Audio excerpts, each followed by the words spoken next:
আমাদের বাংলাদেশেও ঢুকে অনেক সময়। হ্যাঁ, ওরা ঘোরাফেরা করতেছে, আমরা খুব আতঙ্কে আছি। কারো বাড়ি যদি হামলা করে এখন কোনো তো বলা যাচ্ছে না। যে কোন সময় কি করে না করে আমার কোনো গ্যারান্টি আছে?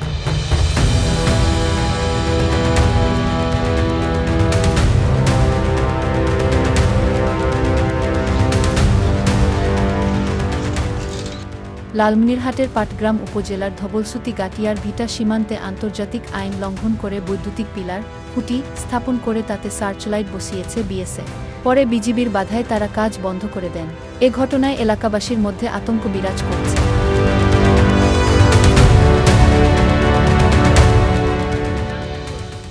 আমরা তো দীর্ঘদিন যাবতে এই এলাকায় বসবাস করে আসতেছি। আমরা এর আগে এরকম লাইট পিলার দেখি নেই, হ্যাঁ, স্থাপন। কিন্তু ওরা এখন বলতেছে আমরা লাইট স্থাপন করছি, এবং আমরা দেখতেছি যে ওরা লাইটের পিলার বা খুঁটি স্থাপন করছে, হ্যাঁ, বৈদ্যুতিক সরঞ্জাম। এখন আমরা তো পাড়া প্রতিবেশী, আমরা বর্ডার এলাকায় থাকি। ওরা রাত্রে অনেক বিএসএফ আমাদের বাংলাদেশেও ঢুকে অনেক সময়। হ্যাঁ, ওরা ঘোরাফেরা করতেছে, আমরা খুব আতঙ্কে আছি। বৃহস্পতিবার বিকেলে ধবলসুতি ঘাটিয়ার ভিটা সীমান্ত এলাকার প্রধান পিলার 18-19 এর 4 নম্বর উপপিলারের কাছে শূন্যরেখার মধ্যে বৈদ্যুতিক খুঁটি স্থাপন করা হয়। এ ঘটনায় বিএসএফকে পতাকা বৈঠকের জন্য আহ্বান করেছে বিজিবি। স্থানীয় ও পুলিশ সূত্রে জানা গেছে, বৃহস্পতিবার বিকেলে জমিতে কাজ করতে গিয়ে স্থানীয়রা বৈদ্যুতিক পিলার ও সার্চলাইট স্থাপন দেখতে পেয়ে বিজিবিকে খবর দেন। পরে 61 বিজিবি তিস্তা 2 ব্যাটালিয়নের সদস্যরা ঘটনাস্থলে গিয়ে বৈদ্যুতিক পিলার দেখতে পান। এ ঘটনার প্রতিবাদ জানায় বিজিবি।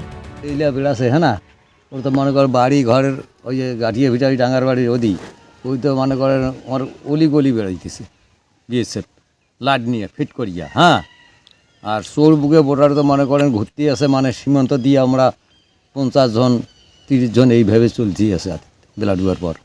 ওরা তো প্রতিদিন রাইতে এখানে 25-30 জন আতঙ্কর ভিতর তো আমরা থাকতেছি, বর্তমান আসি। কিন্তু এখন ওরা তো প্রতিদিন 25 জন 30 জন করে আসি, এখানে টহল মারতেছে, এখানে মানে বর্ডারে বেড়াইতেছে।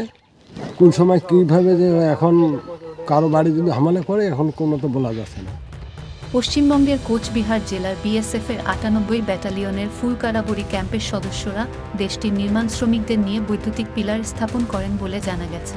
এ বিষয়ে বিজিবি ধবলসুতি ক্যাম্পের কোম্পানি কমান্ডার সুবেদার মাহবুব বলেন, আমাদের বাধা উপেক্ষা করে বিএসএফ বৈদ্যুতিক পিলার স্থাপন করে চলে যায়। পরে আমরা তাদের ডাকলেও তারা শোনেননি। বিষয়টি ঊর্ধ্বতন কর্মকর্তাদের জানিয়েছি। তবে যোগাযোগের চেষ্টা করেও 61 বিজিবি তিস্তা 2 ব্যাটালিয়নের অধিনায়ক লেফটেন্যান্ট কর্নেল শেখ মোহাম্মদ মুশাহিদ মাসুমকে পাওয়া যায়নি।